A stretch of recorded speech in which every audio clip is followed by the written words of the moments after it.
Welcome to Obsessed with Assessment, the podcast in which we are mildly interested in assessment. No, we're not. We're obsessed, and we talk all things educational assessment related. I'm one of your hosts. My name is Sam Deno, and I've been working in the education sector for 14 years now, firstly as a secondary teacher, then as an EdTech innovator. And it gives me sadness to say that for one last time, I'm going to be introducing you to my co-host, Paul Duffy. Paul, you're moving on. Yes, into a new role. I like a new challenge, always have. So I've been in primary education for 12 years and more, doing all sorts of different tasks, a lot of them involving assessment. So for our one last time together, should we hear the theme tune?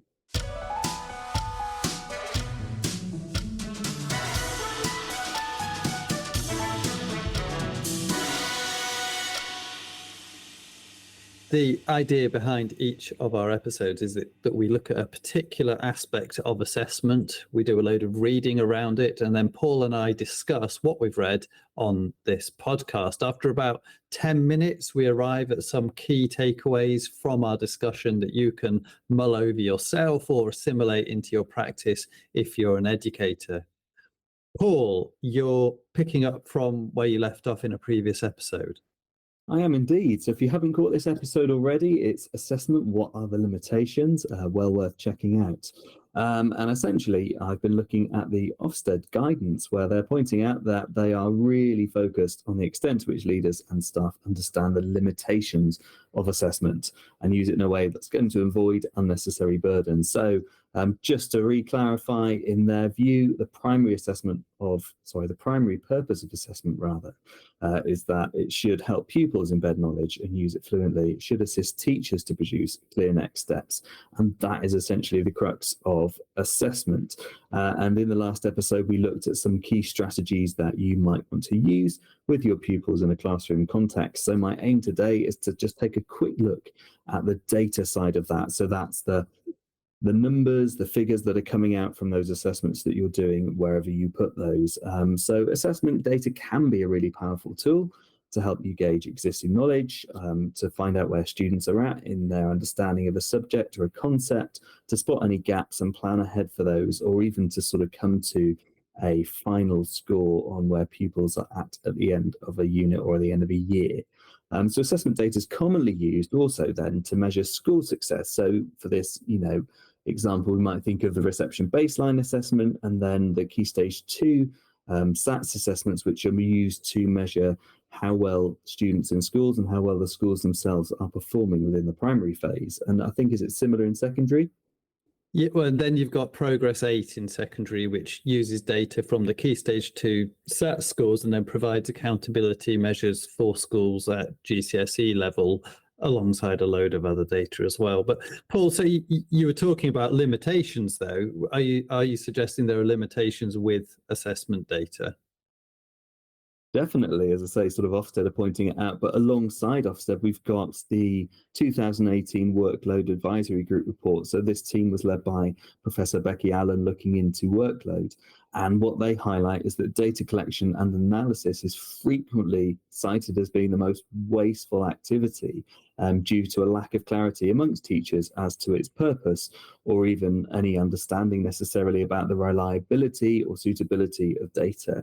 And again, Cambridge, who also did a report last year, have highlighted the same thing, pointing out that lots of teachers and leaders don't necessarily have the expertise to understand exactly what data is valid and what data is reliable. It's worrying stuff, isn't it? It reminds me of what our old friend Gavin T.L. Brown says about teachers not being well versed enough in psychometric data. It's kind of, yeah, we don't know how to use data effectively enough.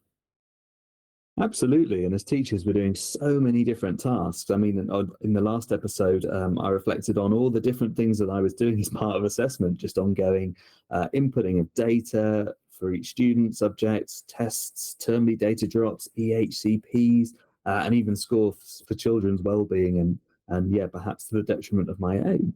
And I can't say with any certainty that actually all this data inputting, all this analysis was necessarily reliable or is particularly purposeful. In fact, Cambridge point out that the purpose of data in schools is often lost due to the sheer amount that educators are being asked to collect. And certainly this was my experience. Perhaps for the listeners out there, you're thinking, yeah, this is what I'm doing. I'm gathering so much stuff. I don't have time to use it effectively. So why are teachers being asked to generate so much data? Is it actually for the benefit of our learners? Is it really improving teaching, or is it taking up teachers' time? And the Workload Advisory Group suggests that actually data is too often used for monitoring and compliance, and it's not being used to support pupil learning and school improvement.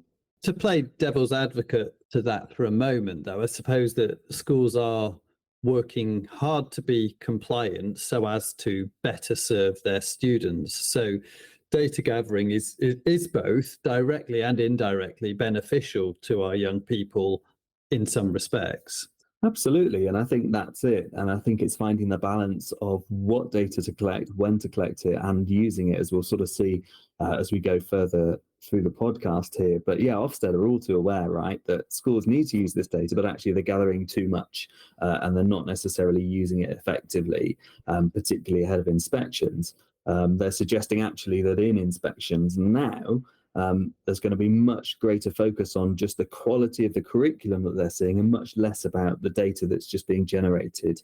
In fact, they point out they will not look at the non-statutory internal progress and attainment data that schools collect. So that might be your spreadsheets or your tracking systems, wherever that's being logged. And what they are interested in, and I think this is the crucial point here, is actually the conclusions that you're drawing from data and the actions that you are taking as a result of the data that you've gathered. So it's not just enough to gather data on everything. Ofsted are going to want to see that actually that's being put to some use and it's having a positive effect. In fact, the Workload Advisory Group suggest actually, although many schools have made changes, they have reduced some of the amount that they're marking and inputting. Actually, they're finding that the data collection and management side of things is still an issue in many schools. Key takeaways time then, Paul. Have you got any suggestions about how teachers can use this info that you've been presenting to us? So digging through these reports, I've got a few things to just highlight here. Number one, reliability comes up again and again.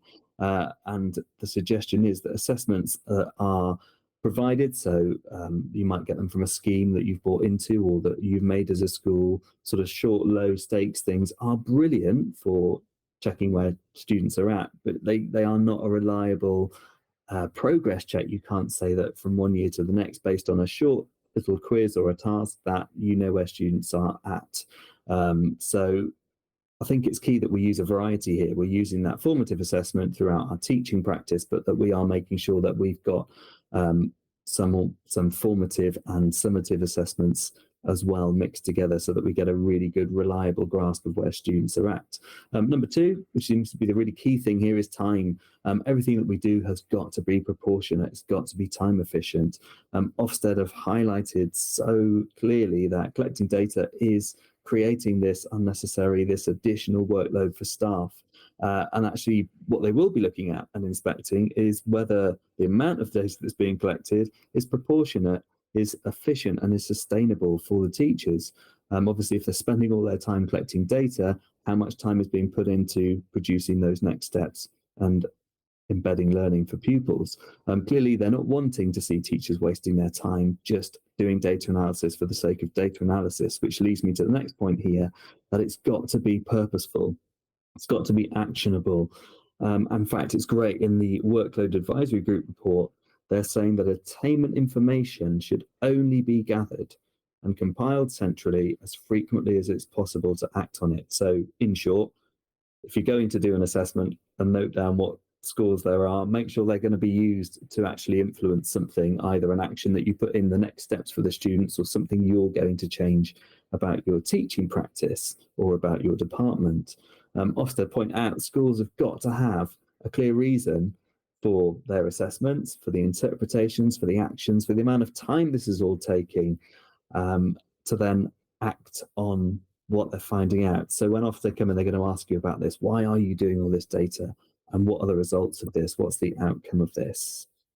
So it's easy to say, isn't it? But then it's that Mm. tricky balance that schools have to find, which you mentioned earlier, that gap between assessment that aids their compliance and between assessment that supports student development.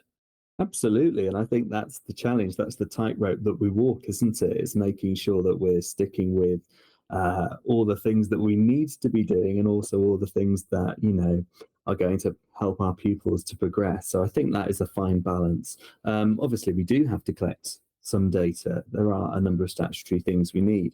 And in fact, one really good suggestion, which I haven't mentioned yet, is to consider how we can then use technology to help us with this. So actually, the Workload Advisory Group recommends that if you've got the capacity in your school to do this, online testing can have a really positive impact on workload, reducing the burdens on the marking, the data analysis for teachers. Actually, our friends at Educake offer some great online assessment tools. Equally, we've got some great things coming up in Twinkl Learner logins, as well as a whole host of other things that obviously are already out there online for you to have a look at. So, yeah, I think there's a lot of things to consider, isn't there?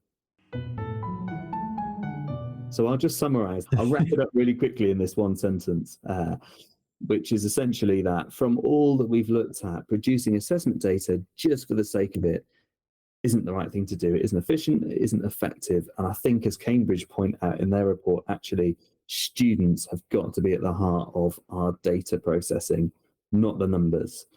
So in essence, I would say use a mixture of assessment, formative, summative, ensure that you know where your learners are at and what their next steps are. And importantly, and I think this is the most vital bit, only gather and record the assessment data if you actually are going to act on it. So it's not just stagnant data, it's actually live and it's impactful. And that is my thought for the day.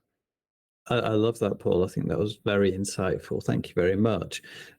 We welcome your comments in any format on podcasting platforms, on the Twinkl website. You can even now email us on assessment@twinkl.co.uk. I'm on x.com under the handle samdeno_twinkl.